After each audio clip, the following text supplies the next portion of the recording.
can you explain to me, like because this is definitely where I'm at. Just give me the basic between the two different visas that you're talking about, like what we are talking about, because I hear gobbledygook. So, and to me, in terms of like immigration, like my perspective is probably very, very far to the left of most people's. But I'm just curious, what is the difference in these visas in terms of who can get them and what that means? Yeah. Well, there's actually a number of different visas, right? So there's the H-1B visa. There's a cap on the H-1B visa. There's specific requirements for the H-1B visa. One of them being you have to have a bachelor's degree. There's other specific requirements that you have to meet. Most of them are set up for the company that is going to hire you in the United States. And there's a bunch of paperwork that you have to fill out as the company. So there's a bunch of requirements that you have to meet as a company. These are professional. It's a professional level. Professionals, you have to have a bachelor's degree, right? But there's a number of people here in the United States that have a bachelor's degree that would meet these requirements as well. You have to pay them a certain amount of money. There's a cap, 60,000 people. There's also 20,000 that are reserved for master's level candidates. Now, for the past, I think 11 plus years, we've reached that cap. We've overextended that cap. So then you enter a lottery system, which means these companies basically you hire these candidates, and then you enter a lottery system, and hopefully you get you hit that lottery as a candidate, and these companies get to hire you. You basically. It's a random government program, basically, and it's a randomized lottery. It's called a lottery. It's not really a lottery. So basically, that's the H-1B visa. The TN visa is specifically for Mexican and Canadian candidates. There's the H-1B1 visa, which is capped for Singaporean and Chilean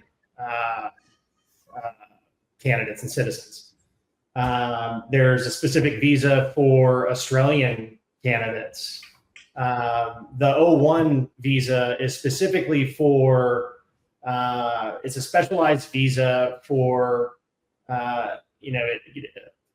people with, it should be for people with PhD, people that are recognized for extreme, skills. They have they're the top level of their field. They're published scientists. It's also for athletes, reserved for athletes. So top of the top. Basically, what Elon was talking about. If we want to bring in the top of the top of their field, those are the candidates that we're looking for that would qualify for that O1 visa. So there's a number of different visas. Right. Sounds pretty classist to me, but no surprise. Yeah. We should have one. We should have one visa. Well,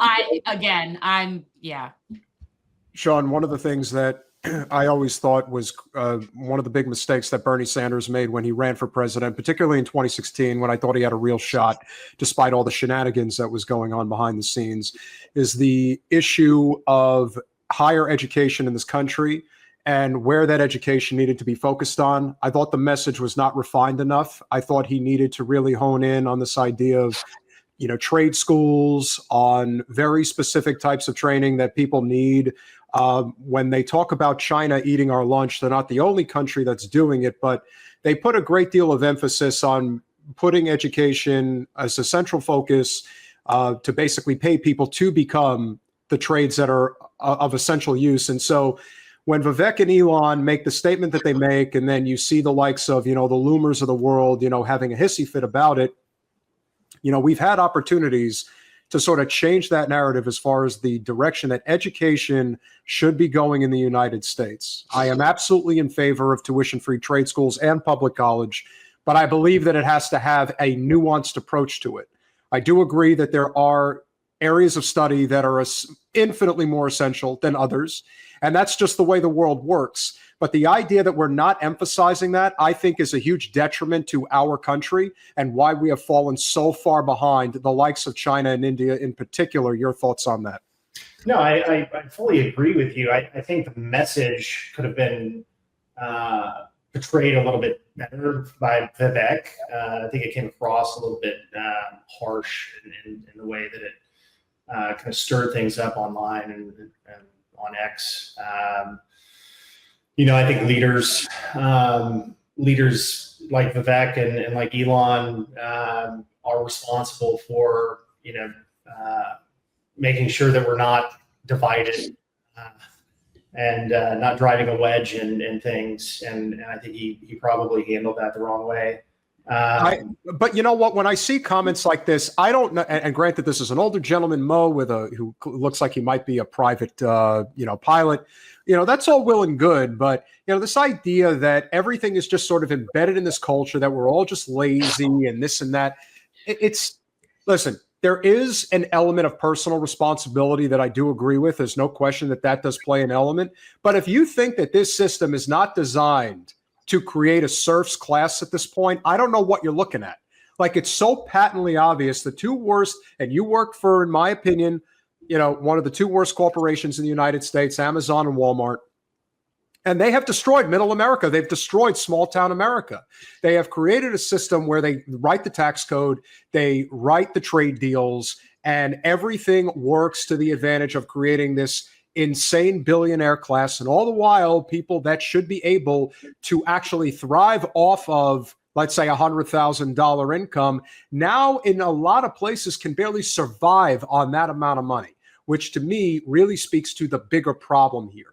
There is personal responsibility, but the system at the top is designed to make it that much more difficult than it's ever been before. Anyone who's denying that, to me, is just not really being honest with the current circumstances. No, I agree with you. I mean, as a kid that grew up on food stamps with a single mom in a small town in Iowa, who put himself through college and ended up working at Google and at Amazon, and going to public school and not going to second grade, and living through that myself, a broken public education system. Things need to change. Things need to change. I didn't know how to print my name until I got to middle school. Wow. So yeah, there's obvious things that need to change. There's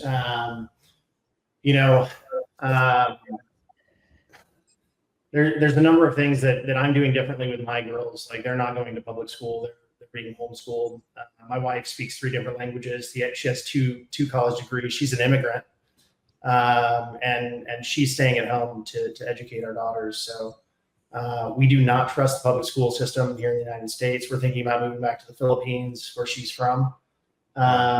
So there's a number of things that we don't agree with, that I'm hoping that we can get fixed here in the next 4 years.